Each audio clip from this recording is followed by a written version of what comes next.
ദൈവനാമത്തിന് മഹത്വമുണ്ടാവട്ടെ പ്രാർത്ഥിക്കുന്നു.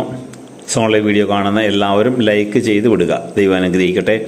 സോളെ നമുക്ക് ക്രൈസ്തവ വിശ്വാസികൾ എല്ലാവരും മിക്ക ദേവാലയങ്ങളിലും കുടുംബങ്ങളിലും കുടുംബ പ്രാർത്ഥനകളിലും ചൊല്ലുന്ന ഒന്നാണ് ജപമാല. അതിനെ ഇംഗ്ലീഷിൽ പറയുന്നതാണ് റോസറി. റോസറിയുടെ അർത്ഥം റോസാപ്പൂക്കളുടെ കിരീടം എന്നാണ് അതിൻ്റെ അർത്ഥം.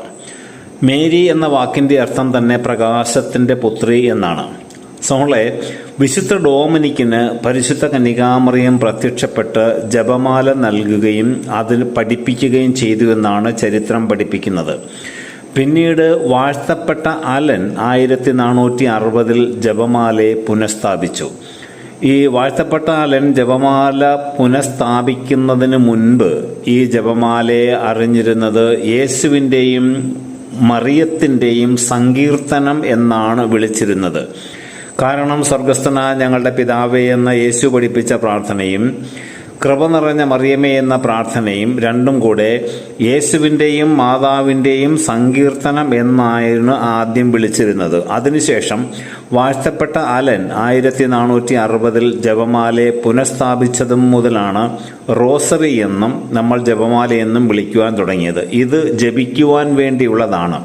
അപ്പോൾ സഹോദരങ്ങളെ, നമുക്കും പരിശുദ്ധ കന്യകാമറിയത്തിലൂടെ യേശുവിനെ ആരാധിച്ചുകൊണ്ട് പിതാവായ ദൈവത്തിനെ മഹത്വപ്പെടുത്തിക്കൊണ്ട് നമുക്കും അനുദിനം ജപമാല ചൊല്ലി കർത്താവിൻ്റെ അനുഗ്രഹം നമുക്ക് പ്രാപിക്കാം. പ്രഭാഷകന്റെ പുസ്തകം 3-ാം അധ്യായം 4-ാം തിരുവചനത്തിൽ നമ്മൾ കാണുകയാണ്, അമ്മയെ മഹത്വപ്പെടുത്തുന്നവൻ നിക്ഷേപം കൂട്ടിവെക്കുന്നു. അമ്മയെ മഹത്വപ്പെടുത്തുന്നവൻ നിക്ഷേപം കൂട്ടിവെക്കുന്നു.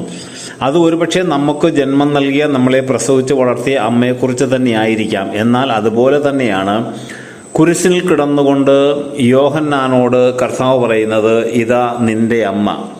അപ്പോൾ യോഹന്നാന് അമ്മയായി മാതാവിനെ നൽകിയിട്ട് നമുക്കെല്ലാവർക്കും മാതാവിനെ അമ്മയായി നൽകി. ആ അമ്മയിലൂടെ യേശുവിനെ ആരാധിക്കാം, പിതാവായ ദൈവത്തെ നമുക്ക് മഹത്വപ്പെടുത്താം. എല്ലാവരെയും ദൈവം അനുഗ്രഹിക്കട്ടെ. പിതാവിൻ്റെയും പുത്രൻ്റെയും പരിശുദ്ധാത്മാവിൻ്റെയും നാമത്തിൽ ആമേൻ.